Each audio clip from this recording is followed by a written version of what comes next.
So it was a challenge, but I remember when Michelle was saying to me that, you know, I'll go wherever you are because as long as you're there. And that is still true up until today. Yeah. But when she reached at the place that you see all our neighbors was just bananas.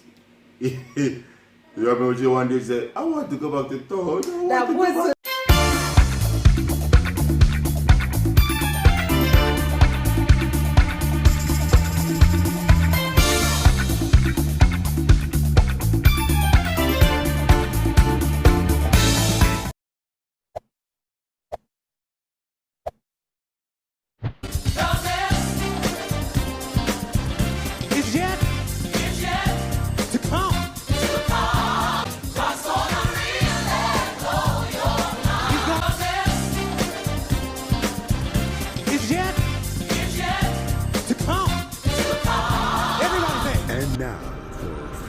presentation.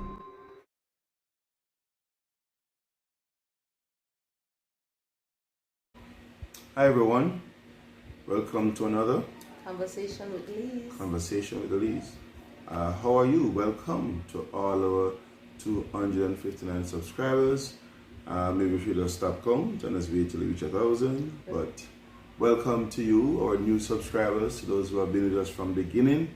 We want to say welcome, and thank you Big up for yourself. the support. Michelle and myself, we're on this journey, and we started it because we think we had something to share about 20 years of marriage. And so we look at various topics, and we hope that what we have been discussing is something that you have found, to be entertaining and at the same time, informative and, something that lifts you. That's what we're about, lifting, lifting the thoughts, process, lifting, lives. So we want to say welcome to you, and welcome to another Conversation with Lees. Of course, we were looking at the topic, you'd have seen it, our story time, or our trip to St. Mary. We lived outside of Kingston for about 6 months, and we just want to share that little story time with you. We think it will be very intriguing, yes? So, again, if you're here for the first time, before we get into it, I'm going to ask you to like, share, and subscribe. Yes, that's the name of the game. And of course, tell a friend to tell a friend. Yes, I'm going to grow this channel and uplift people's lives. So, we're going to talk about, this little story time, our 6 months in St. Mary. It all started when I was working at a different company, a company in Kingston, and another company bought a section of that company that I was a senior person in, and we went to St. Mary to live. But the journey, it didn't just start there, because I was being transferred from one department to another. And right through my time at that former workplace, my friends were familiar with my family. One of the things that was happening was that I was a warehouse attendant at the time. And then when they decided to shift things up, I was then asked to work in the production area. Now, in the production area, we had night shift, and night shift was not the nicest shift. Michelle can tell you how it was, because when I was preparing to leave home, it was like sometime, and then I was the first one to be picked up. So, at minutes to 9 or 9 o'clock.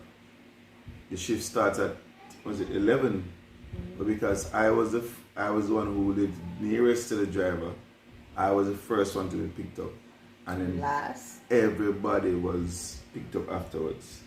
Yes? And then now, the vice versa is when I'm on like the 2 to 10 shift, I'll be the last one to get drop off. Yes? And I think out of both shift, the one that was most challenging for me was the 11 to 6 shift. Because what it meant was I was preparing to go to work while my wife and child at the time, because it was just Jordan. Jordan was 1.5. Yeah.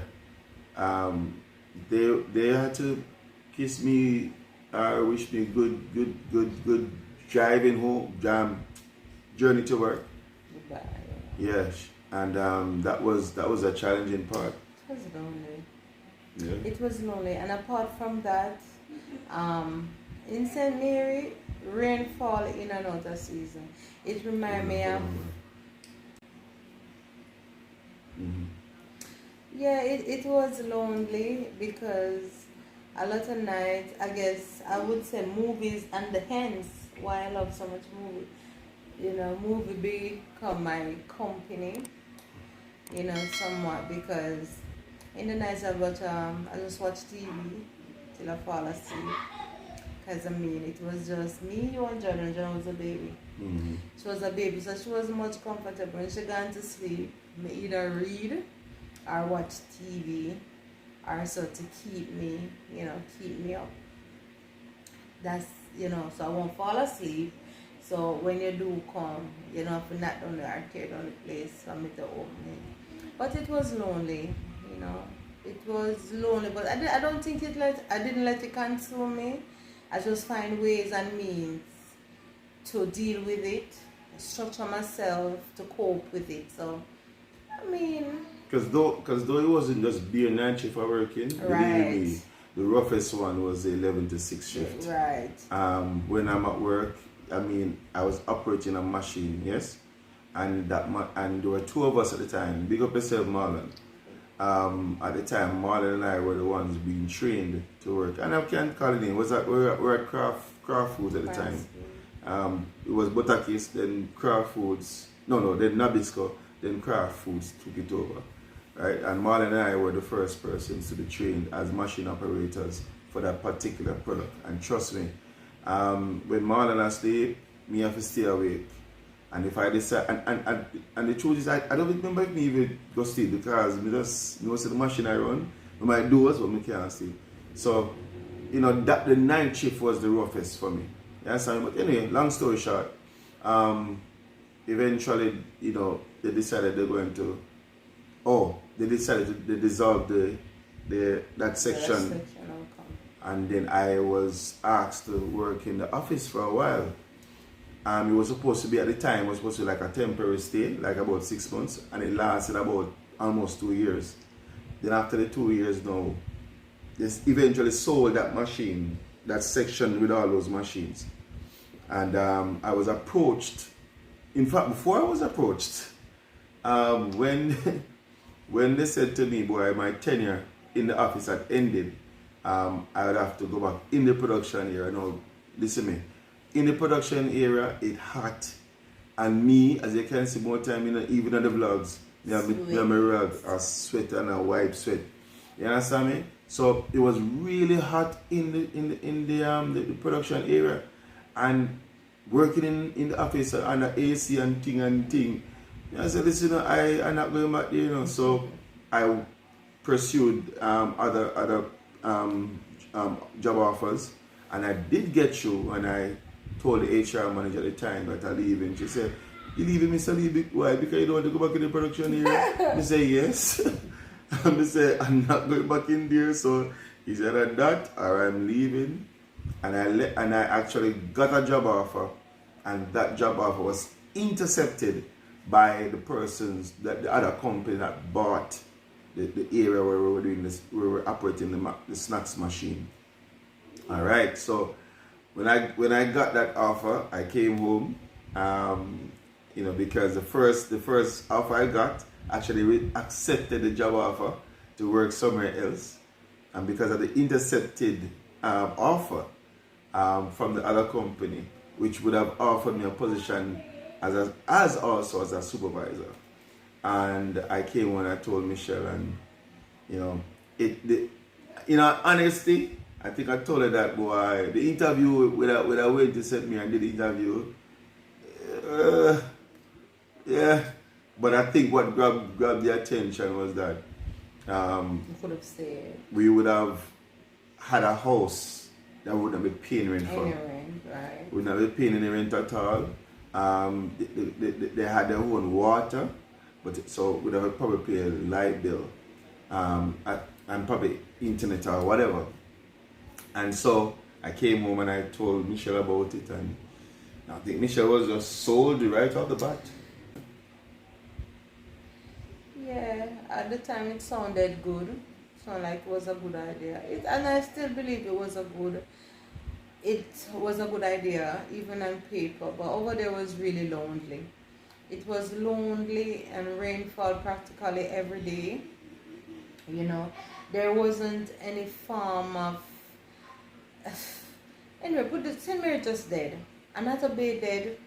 No disrespect to the people that are living there. There's not much to see. There's nothing to do more than go to church and basically go home back up on the hill, because it's a company hill. Everyone that lives there works within the company, basically, or have some association with the company.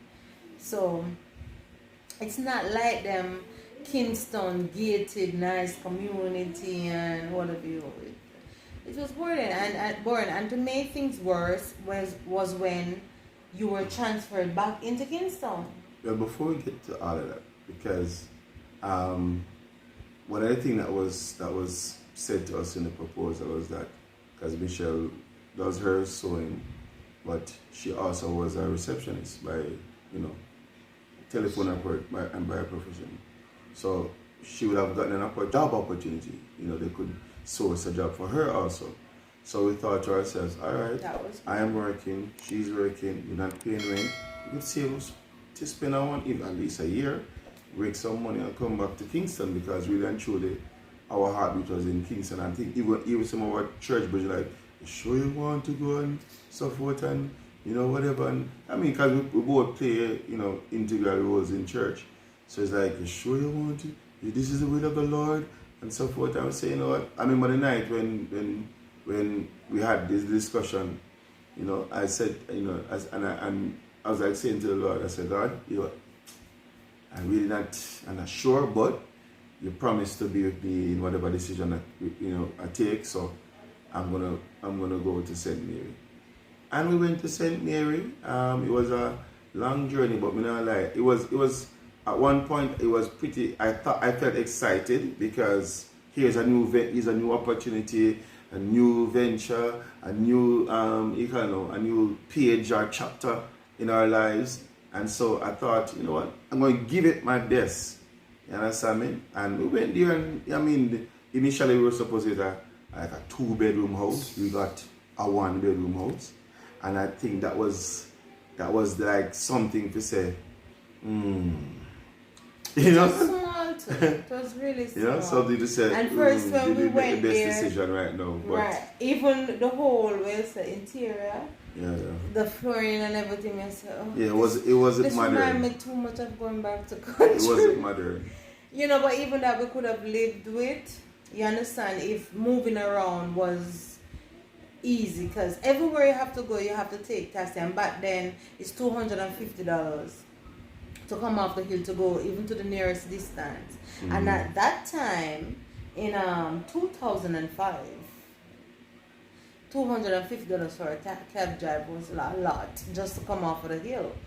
And so it's $250 to go and $250 to right. So it reached to the point that going to church, which was just me and the baby and Jordan, and which me not even use it, because I'm used to you being there, coming to church, and it was like every Sunday, no, you have to work. And I said, no, this is not it. But anyway, I still find myself to a place of worship, because staying home wasn't an option on a Sunday for me. And then, after getting there and everything, they were of like faith. But I realized that even there in St. Mary, the music, they have keyboard and everything, but they play differently. Their worship was different. Their worship is different. They don't, like how we're used to buying a CD and practicing at our church in Kingston just the way the song's supposed to be sung. of the CD. They don't do that there. It's like everything is out of, you know. Their worship was Their different. worship, put it this way, their worship was different, and it takes away, because I'm a worshiper.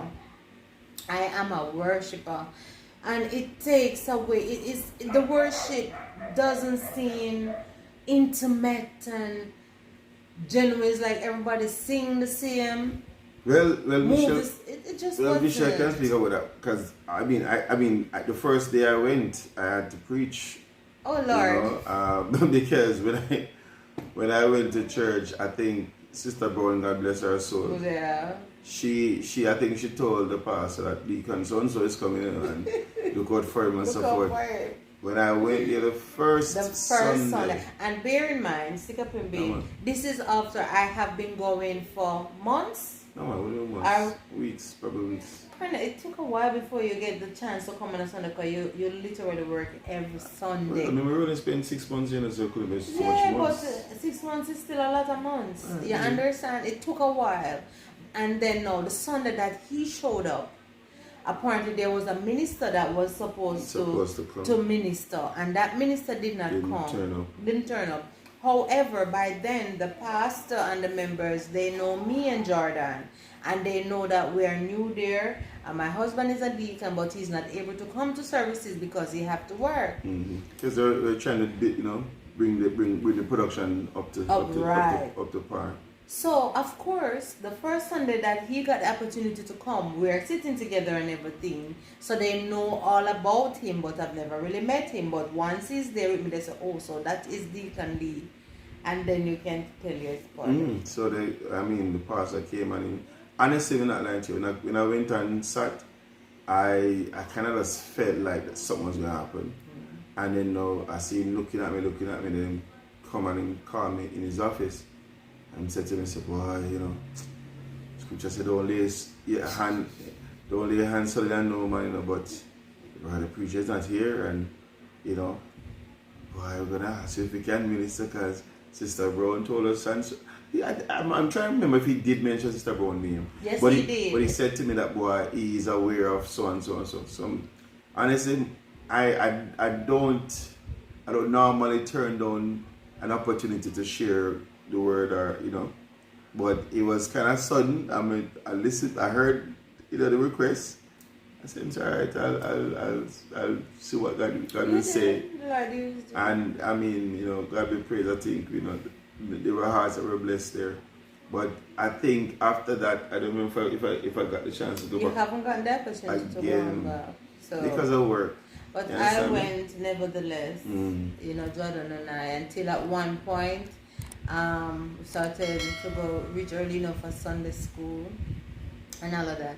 Even though at our home on the hill we had cable and wireless internet, but at the time they never named Flow yet. No, it was Lime or something. It was Lime. Oh my God, it just have the name internet, because service was never ever there, and that makes it even more lonely, because I couldn't talk to you as much and all of that. And then the people on the hill, most persons drive, because remember, it's a company place that people go to work. Yeah. So let me tell you, the place was more for the managers and supervisors, for that particular company. It was really dead, and all you can see from miles out was beautiful banana walk and the sea. One of the things that got me excited. Get to see the sea. You could see the sea. The thing that, as I get to know the place, was a sore point for me. When in Kingston, you can go to the supermarket and can shop. In St. Mary, it's like just a wholesale setting. Yeah, they had the wholesale and there was one supermarket. Yeah, but they didn't have variety. There wasn't any variety at all, and. But we're not going to trash people. I'm not trashing them. I'm just saying that it wasn't. This was the best they had to offer. It wasn't first. So my other and this was a huge problem. I found out that so when I need to shop, because eventually I'm going to need to shop, whether clothes, shoes, whatever, because I'm going to church there. Jordan is growing, so we have to buy things for Jordan. So it's 1 hour drive into Kingston. And I said, that's not bad.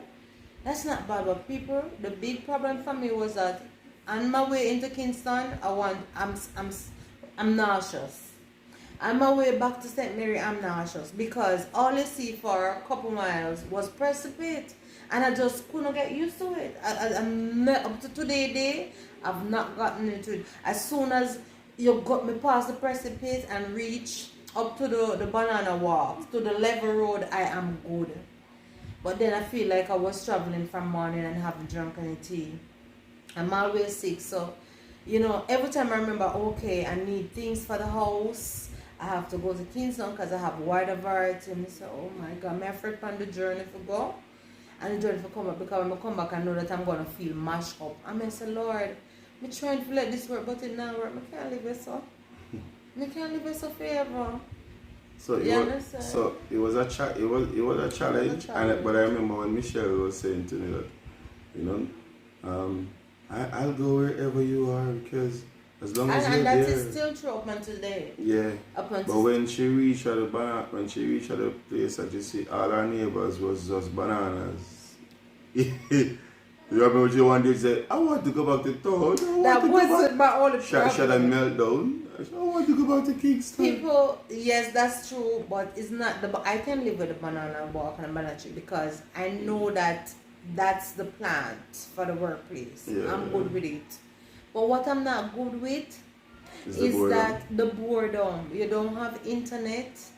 You understand? I don't even remember the radio couldn't pick up properly. No, I think we had cable, but it chip in, chip out. It chip in, chip out. I couldn't even watch TV, Jay. Oh my God, I would have watched the news like it would have been a movie. That's how much. You understand? So of course it led me to read a lot, Camel reader, and bless up Sister Jean. Yeah. Jean Simpson. Normally when I come to Kingston, I will get books from her, and then I can read and stuff like that.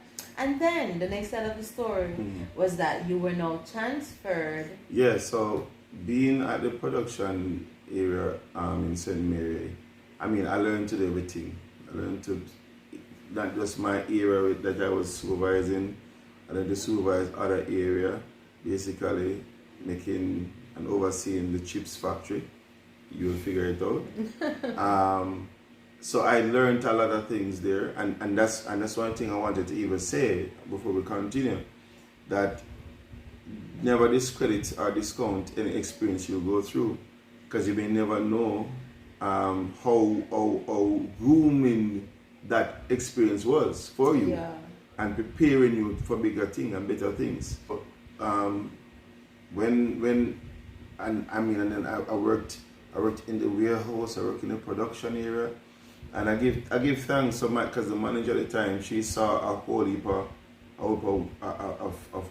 wealth, of knowledge and dedication, and any task she gave me, I would deal with it like it was nothing at all. And so the opportunity came now because, and I think even maybe Michelle was praying openly or secretly. I was praying hard and then the opportunity came. I wish I could go back to some of them fasting days. The opportunity came for an opening came into town in Kingston, and I took the opportunity, and then now when I took the opportunity, it so happened I was living in Kingston, working in Kingston, and I'm trapped. And she was in St. Mary. And what would happen now is that I think I'd spend like 2 or 3 days in town. Yeah. Then the next, say Thursday to Saturday, go back into St. Mary. Simpson. And while I was in Kingston working, brother and sister Simpson, gave me a place to rest and to stay. And that's why having support systems around you, having friends around you, it is vital and important. Yeah. You understand? Because you never know how things will turn out if you burn your bridges, as it were. You understand me? You have to have friends around you. And so brother and sister Simpson, helped me out, and we were able to do that. To the point where I took my entire family, came and lived in Kingston for a while, and but before you get to that, it's on weekends. I would come over come over on the weekends to go to church. Jordan and I, you would take us over on weekends to come to church and everything like that. And then after that, a matter of fact, some Sunday mornings, how we started doing it, why this coming to play, we started to come back to our church on a Sunday morning and then stay over by Sister Simpson, and then we will go over back, you know. We'll have dinner there. Right, we'll have dinner and then we'll go over. And that happened for some weeks, for a while. And then after that, now, I think she and her husband, I spoke to them or something like that, and they say, you know what, you know, we have, you know, extra room. They have an extra room. We could stay. We'll come back and stay, live. Since you're in Kingston, it doesn't make sense for me and the child to be in St. Mary living up there while you're here in Kingston. So they offer us, you know, their own room, actually. Yeah. Their very own room. I'll ever be grateful to Brother Deacon Simpson and Sister Carly Simpson. Pick up yourselves. I know we promised they should come and have dinner with us, you know, but this corona thing is even making it worse for us. But that will still happen. We love you guys. Love and appreciate. Love and appreciate forever, for the rest of our lives. We will not forget it. No matter, you know, where we are in life, because in doing that you facilitate us, and then we could buy paper, and we started looking back for a home here in Kingston. And I mean, that was like joy, peace, and everything. And to the point, even they even loan us their vehicle, so we could move around quickly and look at places and all of that. And eventually we found somewhere. Yeah, Sister Simpson, she's a beautiful soul, you know. Trust me, she's one of those persons who God have blessed, and behind the scenes, she really work behind the scenes and look out and support others. And Brother Simpson, you know, and Brother Simpson as well, because they are a team. Him chat enough, but him also. They have a beautiful heart, a beautiful soul, both of them. Yeah, and his bark, come on now, he just bark, but he's a gentle giant. Simo, big up yourself, Sister Simpson, you know I love you. Much appreciation. Alright, Michelle. You know, I'm getting emotional, but at the end of the day, yes, because of their support, we were able to find somewhere else in Kingston. And then there's this unique part of it where we find somewhere you can continue now. No, well, the truth is where we left Kingston, where we were living, where we left Kingston, we actually came back one day. In fact, we went to look at places, not necessarily where we left in Kingston, but somewhere in off the boulevard and things. We went and looked at some places, and some they said, well, go back and where you used to live. And I said, all right, I told Mich, I said, let's go back up. Let's just go take what we have to lose. You said to me, what do we have to lose? Let's go back where we used to live before, and the same avenue. A matter of fact, let us even go check Cannon. You did say that. Yeah. That's our neighbor, that's where we used to live originally. Yeah, big up yourself, Cannon. Big up yourself, Cannon. And we came and he said, you know, in fact, he said, you know, after way, you know, and he said, hold on there. And so come here, man, come here. And carry us to a little section on the same apartment that he lived. And when we saw it, man, we just said, you know what, yeah. And we had to do a whole heap of renovating and cleaning. And again, thanks to another friend of mine, Paul Blake. Yes, big up yourself, Paul, now in America. Paul is my brother from another mother. Alive. And the man spent hours in the night helping me cleaning off the linoleum and clean upon the floor and scrub off the glue and off the tile. Yeah, after the tile, and we paint out the whole place, pop down over pop down, love clean you, up brother, over clean love up. You. And I mean, we basically make somewhere that was done livable. To the point where when we left that place now, the owner was able to rent it out and things, because what we went and saw was pretty deplorable. Yes, I mean. But the long and short of the story is that we took an opportunity and we made the best of it. Yeah. and I don't have any regrets. No, we don't have any regrets. And to be honest, the uniqueness for me in that situation is that when we first come on this avenue, we were living here for what? About 5? Well, no, we left Mona Heights as we were, and we came here in 2001. Yes. Came on that in 2001. And we lived here 2005. 2005. And spent 6 months and come back 2000. And the story is right where we're living now. There's a house beside us next door. That's where we used to live originally before we moved go to St. Mary. But that house was sold, right? And when we moved from there, we went further down the road. Right? And that's where we left from there and went to St. Mary. And went to St. Mary. Now, the house that, when we lived there, the house that we went on the same road that we're now living, that we went to live before we go to St. Mary, when we came back from St. Mary by chance, looking somewhere, the place that my husband said to me, let us go up there and look. We have nothing to lose. That day, we got a place exactly beside the house that we used to live before we go to St. Mary. Now, that house that we have gotten when we come back from and living back in Kingston from St. Mary, we have outgrown it. As he said, his brethren came and helped us and we put our spin on our apartment section and everything. But we have outgrown it because we had a second child and it was small. And when we were there living, it become that we're no longer happy there, going in and certain little stuff and what have you.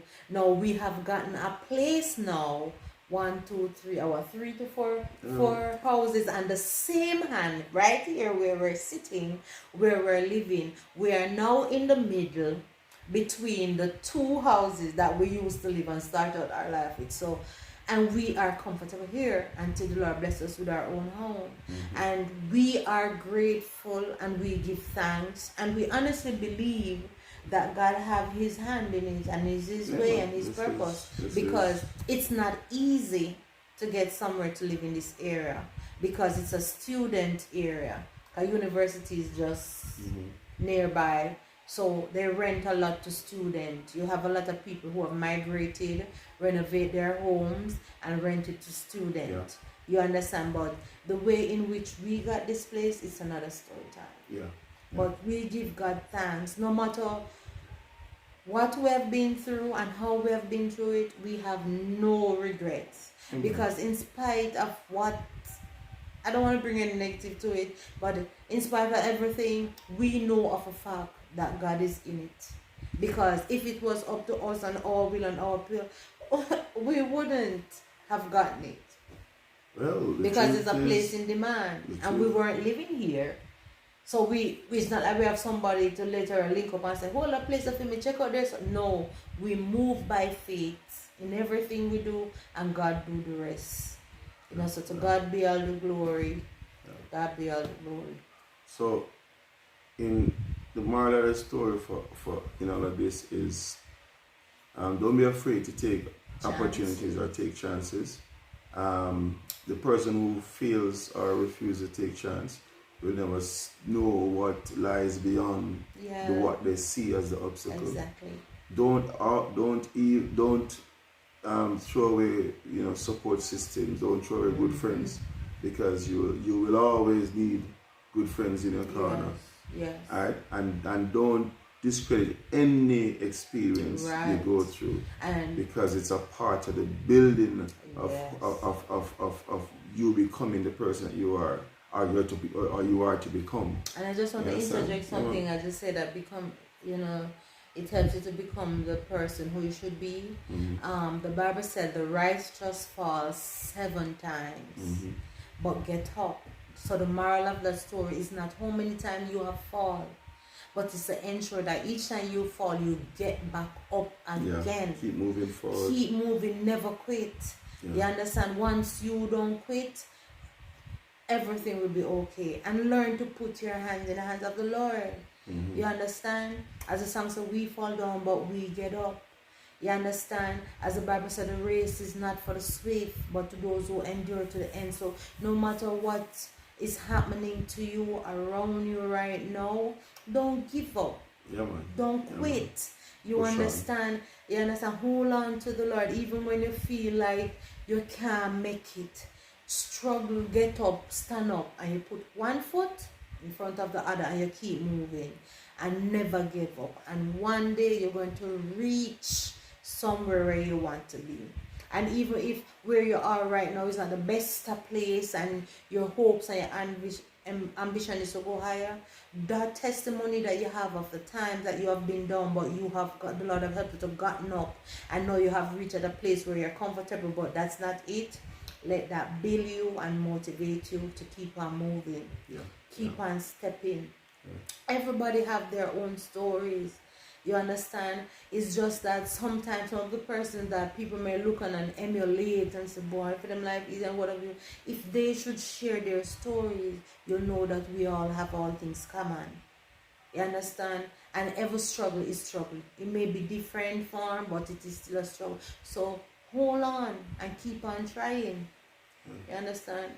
We haven't seen our best day yet, but as long as the Lord blendeth us breath, we're not going to quit, but we're going to live our life, which is our life and not somebody else's. And we're going to continue to hold on to the unseen hand of the Lord by faith. Unchanging hand of the Lord by faith, and keep stepping. And I'm holding on to the scripture that says, the righteous fall 7 times, but they get up again. You understand? The joy in the victory is to know that you will get up. And when you get up, you stand up and you can move again.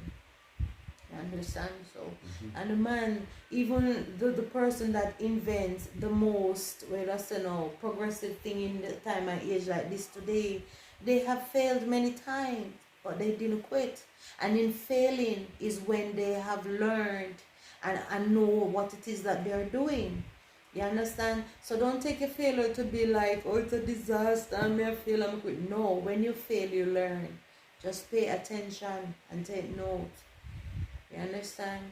And no matter what fall on the world, whether it be corona, whether whatever disaster, as long as you live to see another day, you can get up and you can move from under the rubble and get back on your feet, you're able to build. You know, so be encouraged in everything you go through. Alright, so we just wanted to share that little story time with you. To and encourage there's a lot somebody. more to it, but encourage somebody. Yeah, there's a lot more to it. But come back from work. Yeah? So if you're here for the first time again, as you know, if you have watched the video this far, remember to subscribe if you so desire, and of course like, share, and of course we want you to leave your comments. Yeah, leave your comments so that we can hear what you think, and if you have any things you want us to address or concerns, we'll address them, we'll answer your questions. All right. We're on our way to being an impactful channel. 1,000 subscribers or more and beyond. That's where we're heading. Because we are here because we love what we're doing, we enjoy what we're doing, and we want and hope that you do enjoy what we have to offer to. So until the next vlog or until the next live, because we are live every Sunday. Yeah. Unless something happens, and we will then indicate, yes. But we try to do that. And so until the next live or next vlog, we are saying God bless and see you on the other side. Blessings.